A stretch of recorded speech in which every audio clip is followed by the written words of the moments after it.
देख रहे हैं डार्क फाइल्स। तो चलिए बढ़ते हैं आज की इस कहानी की ओर। मेरा नाम विजय है और मैं आज बहुत खुश हूँ क्योंकि आज मेरा फॉरेस्ट ऑफिसर के रूप में पहला दिन है। मुझे बचपन से ही जंगलों से बड़ा लगाव रहा है क्योंकि जंगल में ही एक अलग तरह की शांति होती है। इसलिए मैं बचपन से ही फॉरेस्ट ऑफिसर बनना चाहता था और आज जाकर मेरा वो सपना भी पूरा हो गया। वैसे मेरी पोस्टिंग इंडिया के सबसे बड़े जंगलों में आने वाले में से एक में हुई है।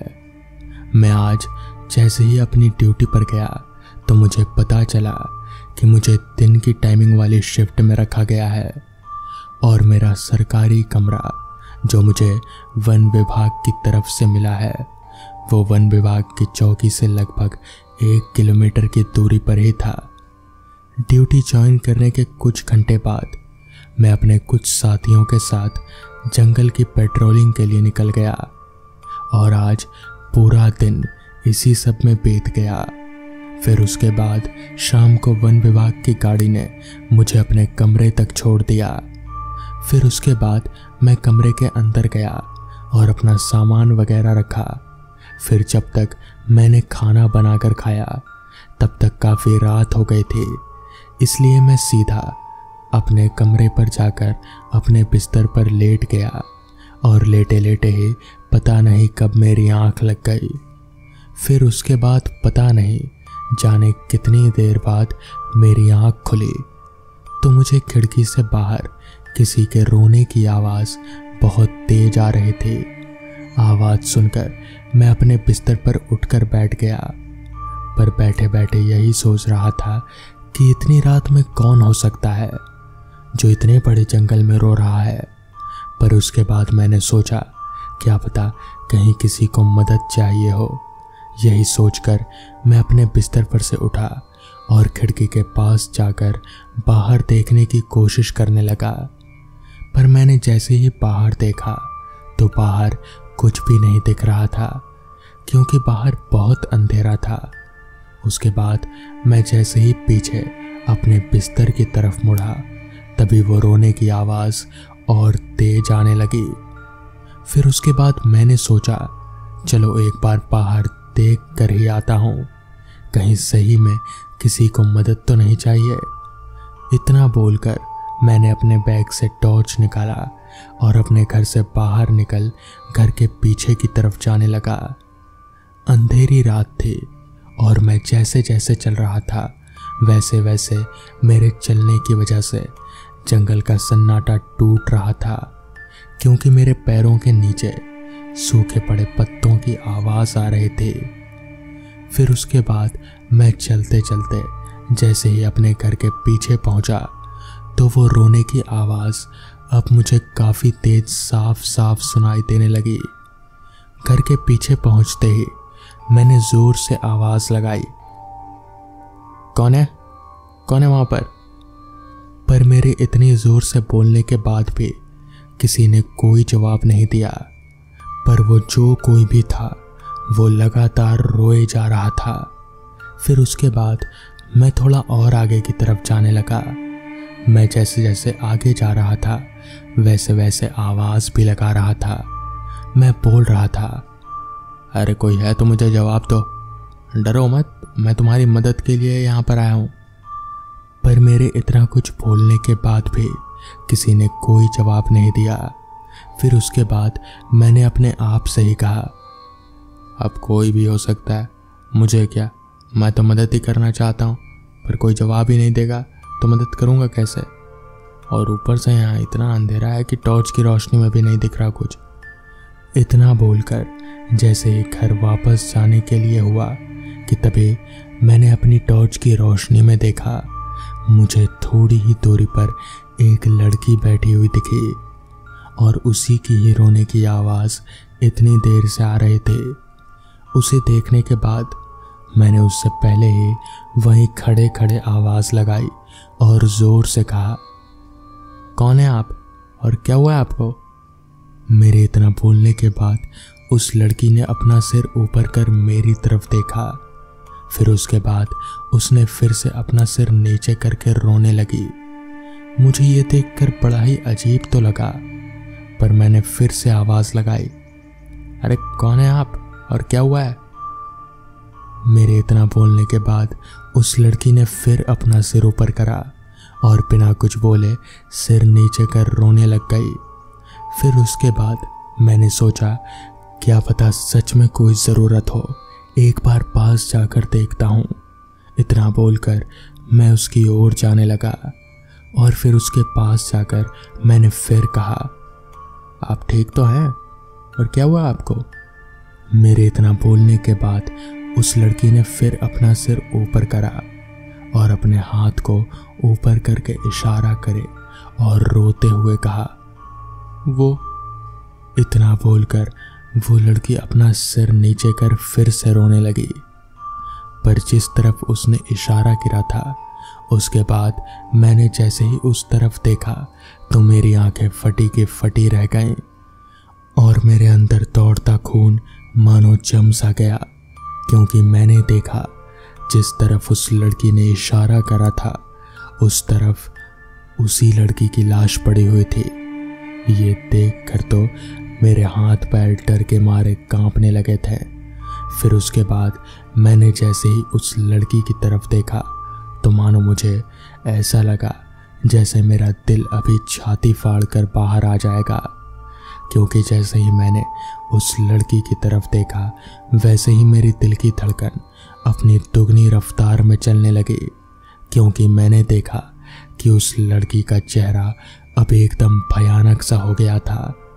उसका मुंह पूरा सफ़ेद और जगह जगह से फटा हुआ था और पूरे शरीर में चोट लगी हुई थी जिसमें से खून निकल रहा था।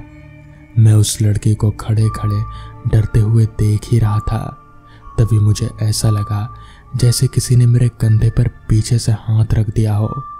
उसके बाद मैंने डरते डरते धीरे धीरे पीछे मुड़कर देखा तो फिर मेरे होश उड़ गए, क्योंकि मैंने जैसे ही पीछे मुड़कर देखा तो पीछे कोई नहीं था। फिर उसके बाद मैंने डरते हुए जैसे ही आगे उस लड़की की तरफ देखा तो अब उस जगह पर कोई नहीं था। फिर उसके बाद मैंने जैसे ही उस लड़की की लाश की तरफ देखा तो अब उस जगह पर कुछ भी नहीं था। मैं खड़े खड़े बस यही सोच रहा था कि ऐसा कैसे हो सकता है। अभी थोड़ी देर पहले ही तो उस जगह पर लड़की की लाश थी और इधर वो लड़की बैठी हुई थी, पर अब यहाँ कोई नहीं।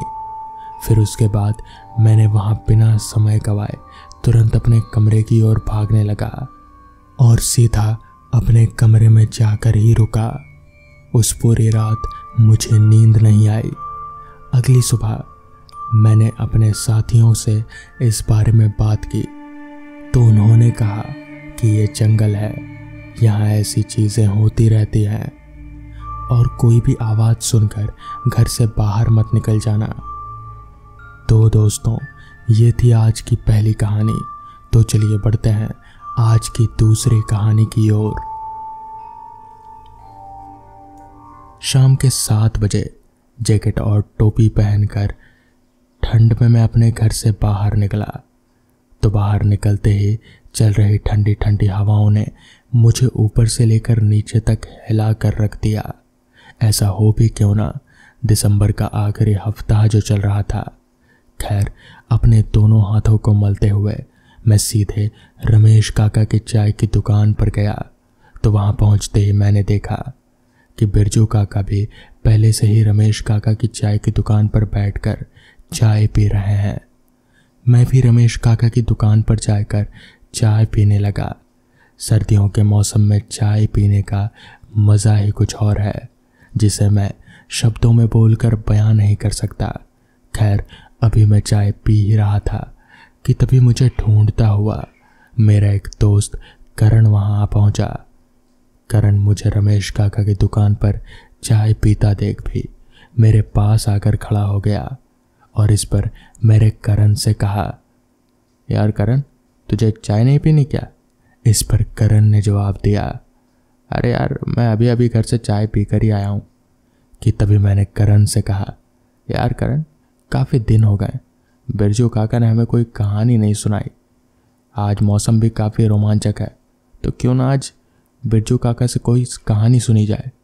इस पर करण ने जवाब दिया, हाँ यार, तू ठीक ही बोल रहा है। इसके बाद मैं बिरजू काका से बोला, काका काफ़ी दिन हो गए, आपने हमें कोई कहानी नहीं सुनाई, आप हमें कोई कहानी सुनाइए। मेरे बोलने पर बिरजू काका ने तो मना कर दिया, मगर मेरे बार बार बोलने पर बिरजू काका कहानी सुनाने के लिए मान गए। इसके बाद बिरजू काका ने कहा, आज तुम लोगों को कहानी नहीं बल्कि मेरे साथ घटी एक सच्ची घटना सुनाऊंगा। इतना बोलकर पहले तो काका चुप हो गए। इसके बाद वापस से उन्होंने बोलना शुरू किया। आज मैं जो घटना तुम लोगों को बताने जा रहा हूँ, ये कोई ऐसी वैसी घटना नहीं बल्कि मेरे साथ घटी एक सच्ची घटना है। इस घटना ने मुझे अंदर से झिझोड़ कर रख दिया था कि मैं काफ़ी दिनों तक बीमार था। दरअसल लगभग आज से 30 साल पहले, उस समय हमारे गांव में काफ़ी कम लोग रहा करते थे। काफ़ी कम लोग होने के कारण काफ़ी कम घर भी थे, जिसके चारों तरफ पास ही जंगल था। उस समय गांव के सभी लोग खेती बाड़ी किया करते थे और उसी से अपना परिवार और ज़िंदगी चलाया करते थे। मैं भी उन दिनों खेती ही किया करता था और खेती करके ही घर परिवार चलाया करता था और खेत से उगाई हुई फसलों को बाज़ार में बेच आया करता था। उन दिनों मेरे खात में धान की फसल लगी हुई थी। फसल पक चुकी थी तो मैं फटाफट से सारे फसलों को काट कर अपने घर ले आया ताकि अगले दिन सुबह सुबह इन फसलों को बाज़ार में ले जाकर बेच आऊँ। और ठीक ऐसा ही हुआ। अगले दिन अपनी बैलगाड़ी में बस सारे फसलों को लाद कर सुबह के 9 बजे अपने घर से बाज़ार के लिए निकल पड़ा। हमारे गांव से उस समय बाज़ार काफ़ी दूरी पर हुआ करती थी, जिस कारण बैलगाड़ी से बाज़ार आने जाने के लिए 1.5 से पौने 2 घंटे का समय लगता था। तो मैं 12 बजे तक बाज़ार पहुंच गया और बाज़ार पहुंचकर अपनी फसलों को बेचने लगा। फसल बेचते बेचते कब दिन ढल गया और आसमान में सूरज की तेज किरणों की जगह चांद की मध्यम रोशनी ने ले ली, मुझे पता ही नहीं चला। सारी फसल बिक जाने के बाद मैं जब घड़ी में समय देखा तो समय हो रहा था रात के 8:30 बजे का। उस समय हमारे गांव में 8:30 बजना रात के यानी कि आज के ज़माने के 12 बजने के बराबर। इसके बाद मैं फटाफट से बैलगाड़ी लेकर घर की तरफ आगे बढ़ने लगा। गांव से बाज़ार आने जाने वाले रास्ते एकदम जंगलों से घिरे हुआ करते थे। दूर दूर तक उस रास्ते पर ना तो कोई घर था और ना ही कोई दुकान।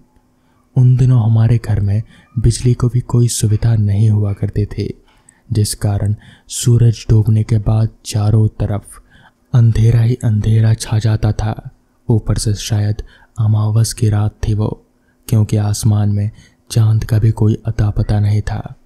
खैर मैं अपने साथ लालटेन लेकर आया था तो मैं झटपट लालटेन निकाल कर जलाया और उसे बैलगाड़ी के सामने रखकर आगे बढ़ने लगा। रास्ता पूरी तरह से सुनसान और अंधेरे में डूबा हुआ था। दूर दूर तक मुझे मेरे अलावा और कोई भी उस रास्ते पर दिखाई नहीं दे रहा था। रास्ते के किनारे जंगलों से काफ़ी अजीब अजीब सी आवाज़ें आ रही थी। ऐसी आवाज़ें कि मानो जंगल के जानवर अंधेरे से डरकर रो रहे हों। खैर इन सब बातों को नज़रअंदाज करके मैं आगे बढ़ता जा रहा था, मगर मुझे कहाँ पता था कि मैं कितनी बड़ी मुसीबत में फंसने वाला हूँ। अभी मैं घने अंधेरे और सन्नाटे को चीरता हुआ आगे बढ़ ही रहा था कि तभी मेरी नज़र थोड़ा आगे एक आदमी पर गई, जो रास्ते के किनारे खड़े होकर मेरी ओर ही देख रहा था। इतनी रात गए रास्ते पर अकेले आदमी को खड़ा देख मैं काफ़ी चौंक सा गया कि इतनी रात गए यह आदमी इस रास्ते पर भला क्या कर रहा है। इसके बाद मैं अपने मन ही मन में कहा, लगता है कि यह आदमी भी मेरी तरह किसी काम से फंस गया होगा और मुझे आता देख शायद मुझसे मदद मांग रहा है। अपने मन को ये बोलकर अभी मैं आगे बढ़ ही रहा था कि तभी उस आदमी ने हाथ दिखाकर मुझे बैलगाड़ी रोकने को कहा और मैं भी ये सोचकर बैलगाड़ी को ठीक उसके पास ले जाकर रोक दिया कि शायद सच में उस आदमी को किसी की मदद की ज़रूरत होगी।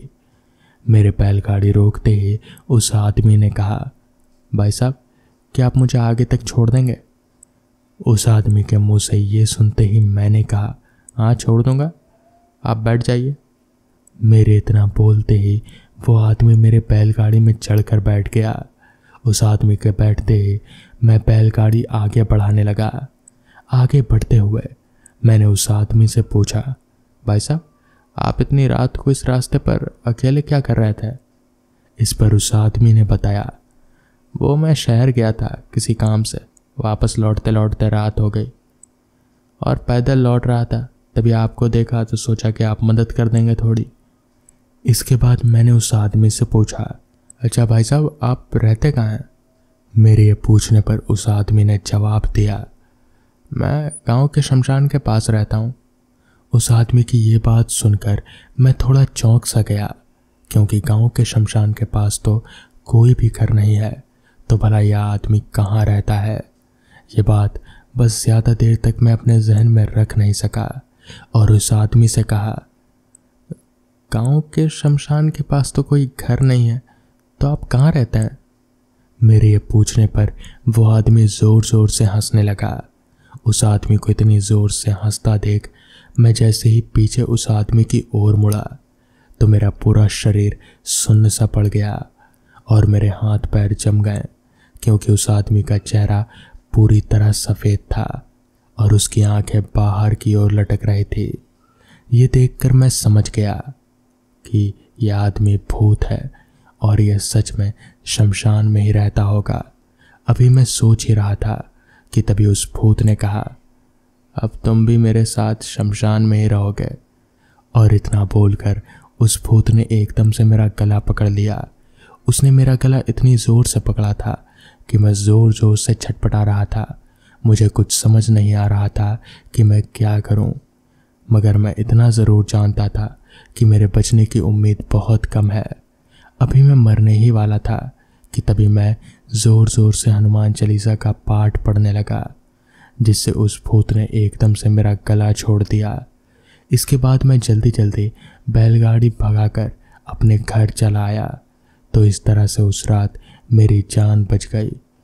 बिरजू काका की कहानी सुनने के बाद हम काफ़ी डर गए और कहानी ख़त्म होने के बाद सीधे अपने अपने घर चले आए।